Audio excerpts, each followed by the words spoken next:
जय गुरुदेव। विद्यार्थी मित्रों, आज આપણે એક પ્રદૂષક તરીકે કાર્બન ડાયોક્સાઇડ વિશેની માહિતી લેશું। આ ઉપરાંત કાર્બન ડાયોક્સાઇડના કારણે જે ગ્રીનહાઉસ ઇફેક્ટ ઉત્પન્ન થઈ રહી છે અથવા તો જેને આપણે ગ્લોબલ વોર્મિંગ તરીકે ઓળખીએ છીએ તે અંગેની માહિતી લેશું।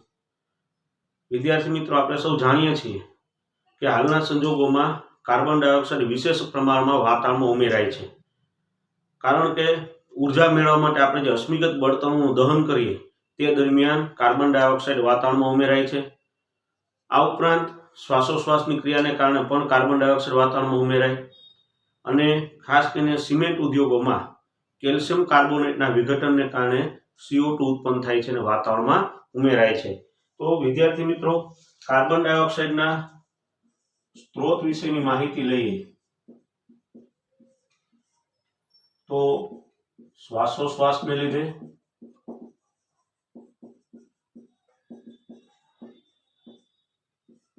अश्मिगत बळतणों दहन थवाथी,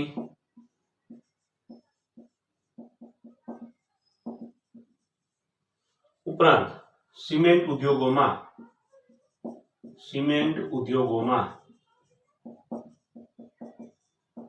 CaCO3 ना विघटन ने लीधे CO2 उत्पन्न थाय छे अने ते वातावरणमां उमेराय छे। आ उपरांत अत्यारे वस्तीनुं प्रमाण वधी रह्युं छे एटले जंगलोनुं के वृक्षोनुं छेदन पण विशेष प्रमाणमां थाय छे। आपणे जाणीए छीए के कार्बन डायोक्साइड वायु वनस्पति द्वारा प्रकाश संश्लेषण प्रक्रिया दरमियान मेळववामां आवे छे अने O2 बहार फेंके छे। आम वृक्षो पर्यावरणने शुद्धिकरण अथवा शुद्ध करवानुं कार्य करे छे, परंतु वृक्षोनुं प्रमाण घटवाने कारणे कार्बन डायोक्साइड वातावरणमां विशेष प्रमाणमां उमेराई रह्यो छे अने परिणामे ग्लोबल वोर्मिंग अथवा तो ग्रीनहाउस इफेक्ट उत्पन्न थई रही छे। तो विद्यार्थी मित्रों, आपणे हवे जाणी लईए के आ ग्लोबल वोर्मिंग शुं छे। आपणो हवे पछीनो टॉपिक छे ग्रीनहाउस असर अथवा ग्लोबल वोर्मिंग।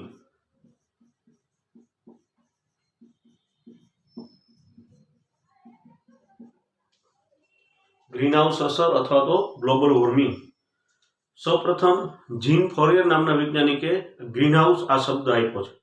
ग्रीनहाउस एटले आपणे जाणीए छीए आम तो छोड़ उछेर घर थाय के जेमां एक छोड़ना उछेर माटे एक घर जेवी रचना करवामां आवे छे, जेनी दीवालो अवाहक होय छे अने तेनी छत पारदर्शक काचनी बनेली होय छे। तो आ प्रकारनी कंईक रचना जोवा मळे ग्रीनहाउसमां।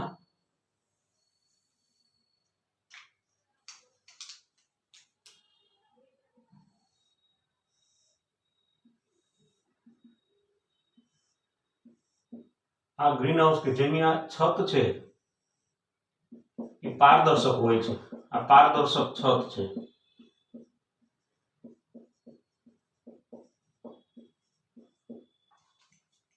अने आ जे छे ते अवाहक दीवालो छे। अवाहक दीवालो अने અહીં આગળ છોડ કે જેનો ઉછેર કરવાનો છે એ છોડ અહીં આગળ રાખવામાં આવે છે। હવે છત છે એ પારદર્શક છે, આથી સૂર્યપ્રકાશના કિરણો છે એ પારદર્શક છતમાં થઈ અને આ ગ્રીનહાઉસ ઘરની અંદર પ્રવેશે છે, ગ્રીનહાઉસમાં પ્રવેશે છે। હવે આ ગ્રીનહાઉસની અંદર આ સૂર્યપ્રકાશના કિરણોને કારણે ગરમી ઉત્પન્ન થાય અને આ ગરમી છે છોડ દ્વારા અને જમીન દ્વારા એનું શોષણ કરવામાં આવે। દિવાલો અવાહક છે, આથી ગરમી છે એ આ ઘરની બહાર એટલે કે ગ્રીનહાઉસની બહાર જઈ શકતી નથી, પરંતુ છત પારદર્શક છે એટલે સૂર્યપ્રકાશના કિરણો છે અવર જવર કરી શકે છે। આમ સૂર્યપ્રકાશની અવર જવર થાય, પરંતુ ગરમી છે તે આ ગ્રીનહાઉસની બહાર જઈ શકતી નથી। એટલે કે આ ગ્રીનહાઉસની બહાર ગમે તેવું ઠંડુ વાતાવરણ હોય તો પણ ગ્રીનહાઉસની અંદર વાતાવરણ હુંફાળું રહે છે। એટલે કે ઉનાળુ છોડ પણ આપણે ગ્રીનહાઉસમાં અહીંયા ठंडीना समयमां पण एनो उछेर करी शकीए छीए। तो आने ग्रीनहाउस तरीके ओळखवामां आवे छे। विद्यार्थी मित्रों, आवी ज कंईक घटना पृथ्वीना वातावरणमां बने छे એટલા માટે આ ઘટનાને ગ્રીનહાઉસ અસર એવું નામ આપવામાં આવ્યું છે। આપણે આ જે પૃથ્વી છે, આ પૃથ્વીની આસપાસ આપણે સૌ જાણીએ છીએ તે રીતે વાયુનું આવરણ છે, વાતાવરણ. આ વાતાવરણમાં ખાસ કરીને આવા વાયુઓ carbon dioxide, methane, ozone, CFC, chlorofluorocarbon, પછી N2O નાઇટ્રસ ઓક્સાઇડ અને પાણીની બાષ્પ અથવા તો ભેજ. આ બધા વાયુઓ જે છે એ વાયુઓ સૂર્યપ્રકાશની ગરમી શોષી લેવાનો અથવા તેને જકડી રાખવાનો ગુણધર્મ ધરાવે છે. એટલે કે જો સૂર્યપ્રકાશ જ્યારે આ પૃથ્વી તરફ આવે અને આ વાતાવરણમાંથી પસાર થાય ત્યારે આ વાતાવરણમાં આ જે વાયુઓ છે, આ વાયુઓ આ સૂર્યપ્રકાશની ગરમીને શોષી લે છે. આપણને ખ્યાલ છે કે સૂર્યપ્રકાશમાં આવેલા ઇન્ફ્રારેડ જે છે, પારરક તરંગો ગરમી ધરાવે છે. તો એવા તરંગો પાસેથી આ વાયુઓ છે એ ગરમીનું શોષણ કરી લે છે, એટલે કે ગરમીને જકડી રાખે છે. પરિણામ એવું બનશે કે સૂર્યપ્રકાશના કિરણોને કારણે આ વાયુઓ જે વાતાવરણમાં આવેલા છે એ વાયુઓ ગરમી શોષી લે, એટલે આ જે વાતાવરણ છે એ હુંફાળું રહે. પૃથ્વીની આસપાસનું આ જે વાતાવરણ છે એ હુંફાળું બનશે. સવારના સમયમાં થોડુંક ઠંડીનું પ્રમાણ વિશેષ હોય, વાતાવરણ થોડું ઠંડુ હોય, પણ જેમ જેમ સૂર્યપ્રકાશ પૃથ્વી પર આવતો જાય એમ ધીરે ધીરે વાતાવરણ હુંફાળું બને અને બપોરના સમયે ગરમીનું પ્રમાણ એકદમ વધી જાય. એનું કારણ જ આ છે કે આવા જે વાતાવરણમાં રહેલા વાયુઓ છે એ વાયુઓ સૂર્યપ્રકાશની ગરમીને શોષી લે છે અને પરિણામે વાતાવરણ છે હુંફાળું બને અથવા તો વાતાવરણમાં તાપમાનમાં વધારો થાય. આ ઘટનાને ગ્રીનહાઉસ અસર તરીકે ઓળખવામાં આવે, કારણ કે કંઈક ગ્રીનહાઉસ જેવું જ બને છે. જો તમે અહીંયા જોઈ શકો કે ગ્રીનહાઉસમાં સૂર્યપ્રકાશના કિરણો છે અવર જવર કરી શકતા હતા, તો અહીંયા પણ આપણે જોઈ શકીએ પૃથ્વીના વાતાવરણમાં સૂર્યપ્રકાશના કિરણો અવર જવર કરી શકે છે. સૂર્યપ્રકાશના કિરણો અહીંયા આવશે, વાતાવરણમાં પસાર થશે અને પૃથ્વીના સપાટી સાથે અથડાય અને પાછા પરાવર્તન પામી અને ફરી પાછા એ વાતાવરણમાં જતા રહેશે. તો અહીંયા કંઈક એવી જ ઘટના બનતી હતી કે આ સૂર્યપ્રકાશના કિરણો આવે છે, ગરમી પોતાની જમીનને અને છોડને આપે છે અને પાછા પરાવર્તન પામી અને વાતાવરણમાં જતા રહે છે. તો પૃથ્વીના વાતાવરણમાં પણ કંઈક આવી જ ઘટના બને છે. સૂર્યપ્રકાશના કિરણો આવે, વાયુઓને જમીનને ગરમ કરીને પાછા વાતાવરણમાં જતા રહે છે. હવે આ ગ્રીનહાઉસ વાયુઓને કારણે ગરમી છે એ જકડાઈ રહે છે, ગરમી બહાર જઈ શકતી નથી. તો ગ્રીનહાઉસમાં આપણે જોયું કે ગરમી છે ગ્રીનહાઉસની અંદર રહે છે, આ ગરમી છે બહાર જઈ શકતી નથી કારણ કે દિવાલો અવાહક છે. આમ ગ્રીનહાઉસમાં સૂર્યપ્રકાશની અવરજવર થાય પરંતુ ગરમી બહાર જઈ શકતી નથી. તે જ રીતે પૃથ્વીના વાતાવરણમાં સૂર્યપ્રકાશની અવરજવર થાય છે પરંતુ ગરમી બહાર જઈ શકતી નથી. વિદ્યાર્થી મિત્રો, આ ઘટના છે ગ્રીનહાઉસને મળતી આવે છે, પૃથ્વીની આ ઘટના, એટલા માટે એને ગ્રીનહાઉસ અસર અથવા તો ગ્લોબલ વોર્મિંગ એટલે કે પૃથ્વીને હુંફાળી રાખતી ઘટના એવા નામથી ઓળખવામાં આવે છે. તો આમ આપણે જોઈએ તો આ ગ્રીનહાઉસ અથવા તો ગ્લોબલ વોર્મિંગ એક ઉપયોગી ઘટના છે, કારણ કે જો આ ઘટના ન બનતી હોત તો પૃથ્વીનું વાતાવરણ છે એ માઇનસમાં રહેત, એટલે કે સજીવ સૃષ્ટિ શક્ય બને જ નહીં. પરંતુ પૃથ્વીનું જે સરેરાશ તાપમાન જળવાઈ રહ્યું છે એ આ ગ્રીનહાઉસ અસરને કારણે જળવાઈ રહ્યું છે. ટૂંકમાં કહીએ તો આ ગ્રીનહાઉસ અસર પૃથ્વીની ફરતે ધાબળા જેવું કામ કરે છે અને પરિણામે વાતાવરણ હુંફાળું રહે છે, સજીવ સૃષ્ટિ ટકી રહી છે. આમ આ ઘટના એક ઉપયોગી ઘટના છે. પરંતુ વિદ્યાર્થી મિત્રો, વિચાર કરો કે જો આ વાયુઓ, આ જે ગ્રીનહાઉસ વાયુ, આ વાયુને ગ્રીનહાઉસ વાયુ તરીકે ઓળખવામાં આવે છે, જે ગ્રીનહાઉસ અસર માટે જવાબદાર છે તેવા વાયુને ગ્રીનહાઉસ વાયુ તરીકે ઓળખવામાં આવે છે. આ ગ્રીનહાઉસ વાયુનું પ્રમાણ જો વધી જાય તો પૃથ્વીનું તાપમાન વધે અને પૃથ્વીનું તાપમાન વધે તો એની હાનિકારક અસરો જોવા મળે. જેમ કે પૃથ્વીનું તાપમાન વધી જાય તો એન્ટાર્કટિકા ખંડમાં રહેલો બરફ અથવા તો જે ખૂબ મોટા બરફના જે પર્વતો આવેલા છે એમાં બરફ પીગળવા માંડે ઊંચા તાપમાનને કારણે, અને એ બરફ પીગળે એટલે દરિયાની સપાટી ઊંચી આવે અને પરિણામે જીવસૃષ્ટિ ઉપર એની અસર થાય. તો આવી ઘણી બધી અસરો ગ્રીનહાઉસને કારણે જોવા મળે, જેની આપણે પછીના લેક્ચરમાં ચર્ચા કરશું. આજે આપણે જોઈ લઈએ કે ગ્રીનહાઉસ શું છે અથવા ગ્લોબલ વોર્મિંગ શું છે. પણ આ ઘટનાનું વધુ પડતું પ્રમાણ જો હોય, એટલે કે જો ગ્લોબલ વોર્મિંગ વધી જાય, અત્યારની એક સૌથી મોટી સમસ્યા ગ્લોબલ વોર્મિંગ છે, કારણ કે કાર્બન ડાયોક્સાઇડનું પ્રમાણ ખૂબ વધી રહ્યું છે અને પરિણામે ગ્લોબલ વોર્મિંગનું પ્રમાણ વધ્યું છે. એટલે જે ઘટના જીવસૃષ્ટિ માટે ઉપયોગી હતી એ જ ઘટના અત્યારે માનવજાત માટે ખતરારૂપ બની રહી છે. તેનું કારણ છે ગ્રીનહાઉસ વાયુઓ વધતા જાય છે, પરિણામે પૃથ્વીનું તાપમાન વધે અને પરિણામે બરફ પીગળવાથી દરિયાની સપાટી ઊંચી આવી રહી છે. વિદ્યાર્થી મિત્રો, આ જે ગ્રીનહાઉસ વાયુઓ છે એનો કેટલો ફાળો છે ગ્રીનહાઉસ ઇફેક્ટમાં, એની થોડીક આપણે માહિતી લઈએ.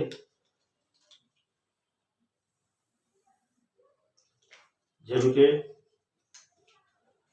કાર્બન ડાયોક્સાઇડ વાયુ, એને કારણે 50% જેટલું ગ્રીનહાઉસ એકમાત્ર કાર્બન ડાયોક્સાઇડના કારણે જોવા મળે છે. 50% જેટલી ગ્રીનહાઉસ અસર માટે કોણ જવાબદાર છે? કાર્બન ડાયોક્સાઇડ વાયુ જવાબદાર છે. ત્યારબાદ મિથેન CH4 ને કારણે 19% જેટલું ગ્રીનહાઉસ અસર જોવા મળે છે. ત્યારબાદ CFC ક્લોરોફ્લોરોકાર્બન, જેને કારણે 17% જેટલું ગ્રીનહાઉસ આ CFC ને કારણે થાય છે. ક્લોરોફ્લોરોકાર્બનની આપણે આપેલા પણ માહિતી લીધેલી છે, જે ખૂબ જ ખતરનાક એવો ગ્રીનહાઉસ વાયુ છે અને ખાસ કરીને એસીની દિવાલોમાં રેફ્રિજરેટરની દિવાલોમાં અને એસીમાં આ CFC નો ઠંડક ઉત્પન્ન કરવા માટે ઉપયોગ થાય છે.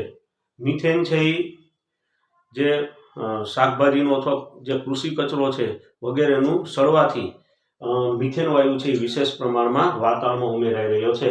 આ ઉપરાંત ઓઝોન પણ ગ્રીનહાઉસ વાયુ છે, જેનો ફાળો 8% જેટલો છે. આ ઉપરાંત N2O નાઇટ્રસ ઓક્સાઇડ, જેને કારણે 4% જેટલું ગ્રીનહાઉસ અસર જોવા મળે છે અને H2O ભેજને કારણે 2% જેટલી ગ્રીનહાઉસ અસર જોવા મળે. આમ તમે જોઈ શકો કે સૌથી વધારે ગ્રીનહાઉસ અસર માટે જવાબદાર છે કાર્બન ડાયોક્સાઇડ વાયુ. તો તમને પૂછી શકાય કે ગ્રીનહાઉસ અસરમાં સૌથી વધારે ફાળો કોનો છે? તો કાર્બન ડાયોક્સાઇડ, આશરે 50% જેટલો ફાળો છે. આ ઉપરાંત GWP આવો શબ્દ United nation intergovernmental panel of climate change દ્વારા આપવામાં આવ્યો છે. આ GWP શું છે? Global warming potential.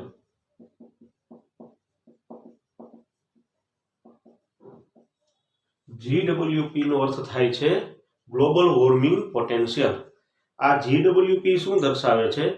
ગ્રીનહાઉસ વાયુની ગરમીને જકડી રાખવાની ક્ષમતા. GWP એ ગ્રીનહાઉસ વાયુઓની ગરમીને જકડી રાખવાની ક્ષમતા દર્શાવે છે. કેટલા પ્રમાણમાં તે ગરમીનું શોષણ કરી શકે છે તેનો એક ક્ષમતા દર્શાવતું અથવા તેનું માપન દર્શાવતું શબ્દ એટલે GWP, ગ્લોબલ વોર્મિંગ પોટેન્શિયલ. એવું દર્શાવશે કે ગ્રીનહાઉસ વાયુ કેટલા પ્રમાણમાં ગરમી શોષી લેવાની ક્ષમતા ધરાવે છે. તો આપણા GWP નો ક્રમ જોઈએ તો આ રીતે જોવા મળે છે. સૌથી ઓછો GWP CO2 નો છે. વિદ્યાર્થી મિત્રો, તમને આશ્ચર્ય થશે કે કાર્બન ડાયોક્સાઇડની ગરમી શોષી લેવાની ક્ષમતા સૌથી ઓછી, છતાં પણ કાર્બન ડાયોક્સાઇડ ગ્રીનહાઉસ વાયુમાં સૌથી વિશેષ ફાળો, ગ્રીનહાઉસ ઇફેક્ટમાં સૌથી વિશેષ ફાળો આપે છે. કારણ કે કાર્બન ડાયોક્સાઇડ વધારે પ્રમાણમાં પર્યાવરણમાં ઉમેરાઈ રહ્યો છે અને પરિણામે કાર્બન ડાયોક્સાઇડનો ફાળો ગ્રીનહાઉસ ઇફેક્ટમાં સૌથી વધારે જોવા મળે છે. પણ CO2 નો GWP સૌથી ઓછો છે. તેનાથી વધારે GWP મિથેનનો છે, આશરે 25 ગણો. કાર્બન ડાયોક્સાઇડ કરતા મિથેનનો GWP 25 ગણો છે. એટલે કે કાર્બન ડાયોક્સાઇડના 25 અણુઓ જેટલી ઉષ્મા શોષે અથવા તો જેટલી ગરમી શોષી લે તેટલી ગરમી મિથેનનો એક અણુ શોષે છે. આનો અર્થ આવો થાય. ત્યારબાદ N2O નાઇટ્રસ ઓક્સાઇડ. આ N2O છે CH4 કરતા 150 ગણો 150 ગણો વધારે ગરમી જકડી રાખવાની ક્ષમતા ધરાવે છે. અને સૌથી વધારે ક્ષમતા CFC ની છે, જે N2O કરતા 10,000 ગણું GWP ધરાવે છે. N2O કરતા 10,000 ગણું GWP ધરાવે છે. તો વિદ્યાર્થી મિત્રો, GWP નો એક ક્રમ દર્શાવ્યો. CO2 કરતા CH4 એનો GW 25 ગણો વધારે, મિથેન કરતા નાઇટ્રસ ઓક્સાઇડ એનો GWP મિથેન કરતા 150 ગણો વધારે છે, અને CFC કે જેનો GWP સૌથી વધારે છે, જે નાઇટ્રસ ઓક્સાઇડ કરતા 10,000 ગણો GWP ધરાવે છે. આ છે એકબીજાના સાપેક્ષમાં છે. CO2 ની સાપેક્ષમાં મિથેન 25 ગણો, મિથેનની સાપેક્ષમાં N2O 150 ગણો અને N2O ની સાપેક્ષમાં CFC 10,000 ગણી GWP ધરાવે છે. જો CO2 ની સાપેક્ષમાં જોઈએ તો આપણને કંઈક આવા આંકડા મળશે. પહેલો તો જે છે એ સ્થિતિ જ રહેશે. કાર્બન ડાયોક્સાઇડ કરતા CH4 નો GWP 25 ગણો થશે. CO2 કરતા N2O નો GWP કેટલો? જો મિથેન કરતા N2O નો 150 ગણો છે, તો CO2 કરતા N2O નો GWP 3,800 ગણો વધારે છે. 3,800 ગણો વધારે છે. અને N2O કરતા CFC 10,000 ગણો વધારે GWP ધરાવે છે. તો CO2 ની સાપેક્ષમાં 380 લાખ ગણો GWP ધરાવે છે. આમ તમે જોઈ શકો, સૌથી ખતરનાક ગ્રીનહાઉસ વાયુ એટલે CFC. આનું થોડું પણ પ્રમાણ વધી જાય તો પણ ગ્રીનહાઉસ ઇફેક્ટ છે એમાં બહુ મોટો વધારો થઈ જાય. તો તે અંગેના ઘણા બધા પ્રતિબંધો છે. આપણે થોડો ઓઝોન વિશેની જ્યારે માહિતી લેશું ત્યારે આપણે જોશું ઓઝોનના ક્ષયનમાં પણ આનો મોટો ફાળો છે. ત્યારે આપણે એના વિશેની વિશેષ માહિતી લેશું. આમ તમે જોઈ શકો કે કાર્બન ડાયોક્સાઇડનો GWP નીચો છતાં ગ્રીનહાઉસમાં સૌથી વધારેનો ફાળો છે, કારણ કે વાતાવરણમાં વિશેષ પ્રમાણમાં ઉમેરાય છે. તો આ થોડી આંકડાકીય માહિતી છે, તો વિદ્યાર્થી મિત્રો તમે યાદ રાખજો. તો અહીંયા આગળ આપણે જે ચર્ચા થઈ એ ગ્રીનહાઉસ અસર અથવા તો ગ્લોબલ વોર્મિંગ,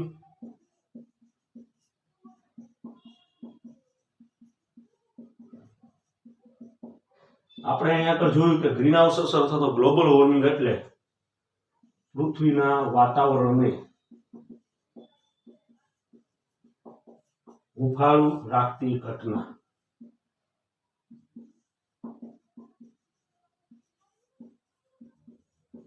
આ ઘટના અંગેની માહિતી જીન ફોરીરે આપી અને ત્યારબાદ ચેમ્બરલિન અને આયર્નેસ નામના વૈજ્ઞાનિકે પણ જણાવ્યું કે પૃથ્વીનું વાતાવરણ છે એ ગ્રીનહાઉસ જેવું કંઈક કાર્ય કરી રહી છે. તો વિદ્યાર્થી મિત્રો, આજે આપણે ગ્રીનહાઉસ ઇફેક્ટ અથવા તો ગ્લોબલ વોર્મિંગ વિશેની માહિતી લીધી.